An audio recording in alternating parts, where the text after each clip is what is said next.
राजापुरातून धारतळेकडे येत असताना आपल्याला वाटेत हा एस.टी. बस थांबाचा बोर्ड लागतो. खालचे बारसू धनगरवाडी म्हणून या बस स्थानकाचं नाव आहे आणि इथूनच आपल्याला कातळ शिल्पाकडे जाता येते. आणि हा जो मातीचा रस्ता दिसतोय तो आहे कातळ शिल्पाकडे जाणारा.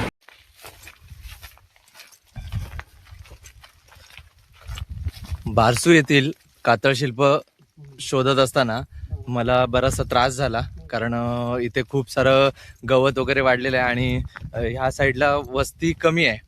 पण माझं सुदैव, मला हे जे घर दिसते ना पाठीमागे व्हाईट कलरचं, त्या घरामध्ये तिथे काम करत असणारे हे पांडुरंग काका भेटले. आणि ह्या काकांनी मला सांगितलं की मी तुमच्याबरोबर कातळ शिल्प दाखवायला येतोय. त्यांचं असं म्हणणं आहे की हा पूर्ण सड्यावरती, म्हणजे हा कातळाचा भाग आहे, त्याला कोकणमध्ये किंवा आमच्या ग्रामीण भाषेत सडा म्हणतात. त्या सड्यावरती बरीचशी अशी कातळ शिल्प आहेत.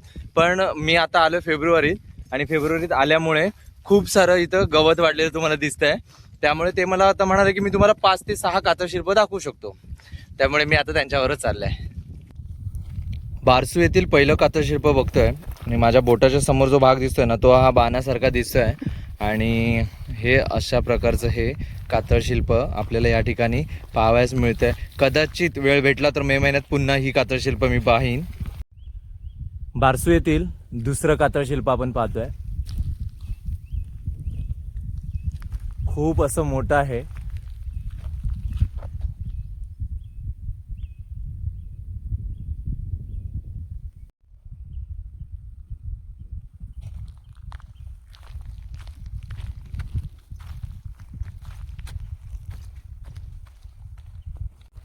कातळ शिल्प तिसरं आपण पाहतोय. ह्याचा बोध होत नाहीये, पण हे पण एक कातळ शिल्पच आहे.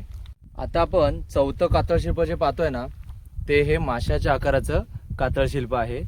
मासा पूर्णपणे दिसतोय. आणि आता आपण पाहतोय ते 5वं कातळ शिल्प. आता आपण जी कातळ शिल्प पाहतोय ना, ती 6 नंबरची असं आपण पकडूया. आणि हे बघा, हे जे आहेत ना, हे 2 मासे एकमेकांच्या मागे लागल्यासारखं हे कातळ शिल्पाचा असा बोध होतोय. आणि ही जी पुढे जी कातळ शिल्पांची जी काही आखणी केलेली आहे, तर त्याचा बोध मात्र होत नाहीये. 6 नंबरच्याच कातळ शिल्पाच्या बाजूला असणाऱ्या अजून एक कातळ शिल्प, हे जर आपण असं पाहिलं ना, तर ती मगर अशी वाटते. त्याच्यानंतर बाजूला असणारे हे 7 नंबरचं आपण कातळ शिल्प म्हणू शकतो. याचाही बोध होत नाहीये.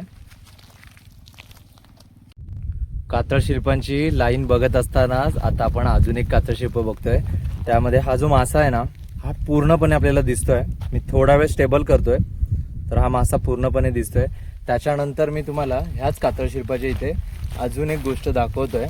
ती म्हणजे इथे हा प्राणी पूर्णपणे दिसतोय, पण हा कुठला आहे तो नेमका सांगू शकत नाहीये. पण हा प्राणी आहे आणि त्याचं शिंगही आपल्याला असं दिसतंय. आणि त्याच्या आजूबाजूला असणारा हे सगळा भाग दिसतोय.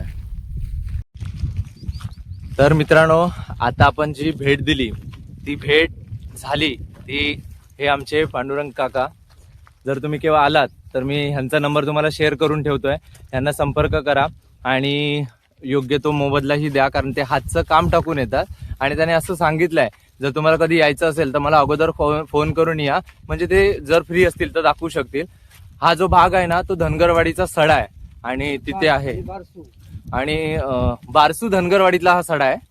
तर तिथं आपल्याला यावं लागतं.